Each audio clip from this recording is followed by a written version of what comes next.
Welcome to the Ozark Basketball Classic. I'm Dennis King along with Coach Bobby Howard, the head coach of the Lady Pioneers. The third and final round of the Ozarks Basketball Classic and a third matchup between these two ball clubs, Coach, the Lady Bombers and the Lady Goblins. Harrison hasn't been all that successful. We're hoping to get some revenge here tonight. Tough to beat a good team 3 times, Dennis, and I guarantee you Harrison will be ready to play tonight. Well, they lost to them in the Mountain View tournament in the preseason, and then, of course, the first non-conference game they played here at home. In overtime, they lost to the Lady Bombers. Very talented ball club. Coach Dale Leonard really got his club playing well, and it'll be a challenge here tonight. We're going to switch cameras, Coach, and take it to the field as we're ready for the starting lineups of the two games. Now, here's the starting lineup for the Lady Bombers. For the Lady Bombers of Coach Dale Leonard, he is starting some very talented players. Starting at the guard position, a 5'8" junior, number 12, Alicia Plumley.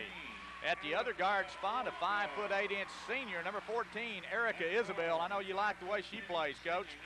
At the forward spot, a 5'10" senior, number 20, Rachel Ayers. We've seen her come through the junior high program over there, very talented player. At post, a 6' senior, number 25, is Kim Holland, probably maybe the most underrated player on the team. And number 33, another post forward player at 6 foot, a senior, Kim Davis.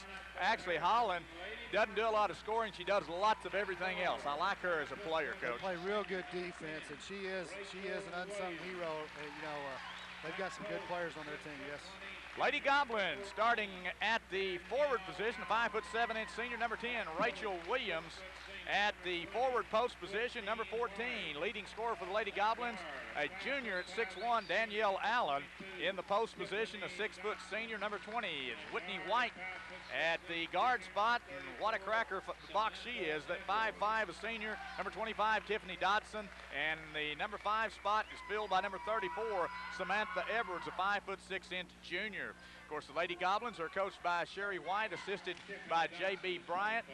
And these two teams, they can get it on together. And hopefully Lady Goblins, Coach, one thing I was thinking about as we did the game last night, Harrison has not played all that well in the last couple of games, so they're going to have to change the way they play a little bit. Mountain Home and watching them in the two games, the first two games, seem like their tempo has been very good. They play well together. It wasn't waiting for something to happen. They made it happen, and that's what they're going to have to do, both teams here tonight. Yeah, and the tempo will favor the Goblins again tonight, unlike it did last night against PA. So Mountain Home will push it, and the Goblins will have to get back and go to work. And here she is, number 14 is Isabel, and she knows what to push it with. That time got stripped from behind, no foul called. I look for Tiffany Dodson to have a good game here. Good players step up in big games. I look for her to have a good game tonight. Mountain Home, Coach, looks like going man-to-man coverage to start out in this one. They play good man-to-man. They're in good help side. They double-team the ball sometimes. Turnovers, once again, it's get used to the ball, jump ball. It'll be the Goblins' ball this time. Well, they got a break on that one. They call a jump ball. Looked like she might have gotten hit from behind, but it'll be a jump ball. Possession arrow goes to Harrison. No score in this ball game. We got a nice crowd on hand. Of course, you knew Mountain Home would bring a lot of people over, and a lot of Lady Goblin fans here as well. Something's got to happen here. Too many bodies flying. Good hustle. Gonna call a foul on Tiffany Dodson. That's just a hustle foul. You don't mind those fouls, but once again, it's just the first jitters again. We got a great crowd here tonight. Goblins may be pressing a little bit, thinking, we need to beat them. They've beaten us twice, so they just got to calm down and play the game. Harrison really with what I would consider maybe two pressure things here tonight. Number one, we're playing a championship game for the championship trophy, and the second thing, they've lost twice to this ball club, so they're maybe double pressuring themselves mentally here in this game, right. Coach. And we know mentally that's a big part of the game. Certainly is. Shot up no good by Plumley. Ball comes back as she hustles out there to get it. Good hustle by Plumley for the Lady Bombers.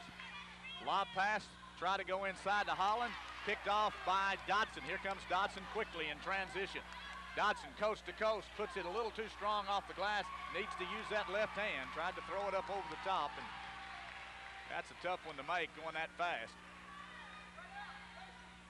but it's a good pace for the Goblins. You know, they had a tough time against Pulaski Academy last night, and it's a good pace for them here. Both teams playing good man-to-man defense. We'll see also physically how these two teams hold up at that pace too, Coach. As you know, the Lady Goblins, they've got maybe a couple of players on the bench that they go to, maybe a little more bench strength on the Mountain Home side. Yeah, he tends to play about 10 people, so you know that will favor the Lady Bombers. No score still in this one, 13:55. We're playing 16-minute halves in the Ozark Basketball Classic. And we've got a foul away from the basketball. As I tell you what, Isabel and Dotson are really going after it with each other. That's a good matchup, too. Two good quality players go play college basketball somewhere. You know, Tiffany Dotson's already signed with Ouachita Baptist, and Erica Isabel, maybe she'll be a Lady Pioneer. But she's got some nice offers, too. So we'll just have to wait and see about that matchup all night long. Well, they are going to go after it together. That shot was missed. Mountain Home comes out with it. Still no score in this one. There's been a lot of defensive play going on and up and down the court, but as Coach Howard said, I think they're both trying to establish the game a little bit here early, and right now they've got that game jitters of a big crowd, tournament last game, tournament championship, and the Lady Goblins would certainly like to get 1 out of 3, and the opportunity this season is over after this for these two teams because Mountain Home's 5A, obviously. Right. You know, Harrison probably one of the best teams in 4A. Mountain Home is obviously one of the best teams in 5A, along with Fort Smith Northside.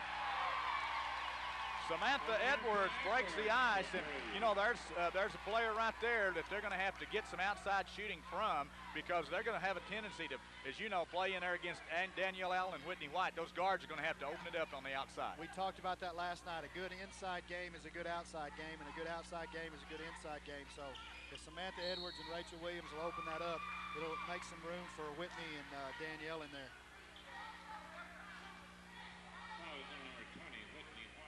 Whitney White picks up the personal foul, her first second team foul on the Lady Goblins, and they'll send to the line number 12, Alicia Plumley.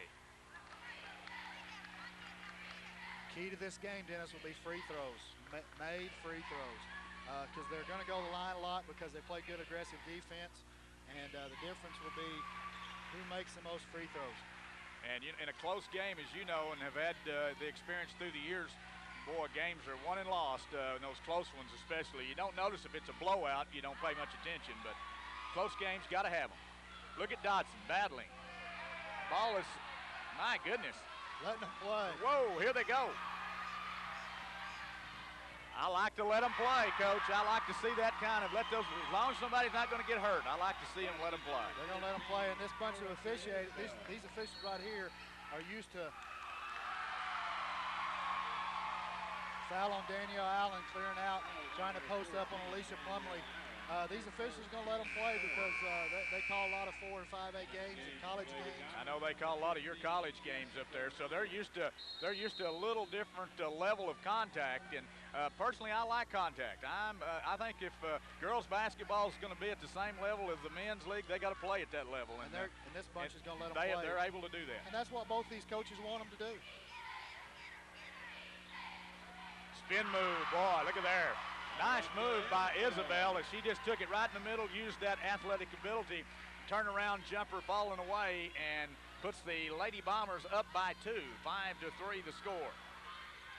Whitney White, got to have her on that shot right there. That's could make or break the Lady Goblins tonight because she's got the height inside, and Lady Goblins really got a little bit of a height advantage in there, and certainly got some shooting with those two between her and Danielle Allen on that inside game. That turnaround soft jumper Whitney's got to make tonight. 5-5, we're all tied, 11:24 left to play here in the first half at the Ozarks Basketball Classic. Well, there it is from the outside. The Lady Bombers trying to open it up in their outside game. Rachel Ayers with her first basket of the ball game. What I talked about last night. Dribble, drive, and dish, and she dribbled, draw the defense, and dished out to a set shooter. Whitney White, turnaround, soft jumper again. That's going to be there all night long. White getting her second field goal of the ball game. Lady Goblins pulled to within 1, 8-7. We knew it had been an exciting ball game. Lady Bombers, Lady Goblins, what a rivalry. And these two teams meeting for the 3rd time this season.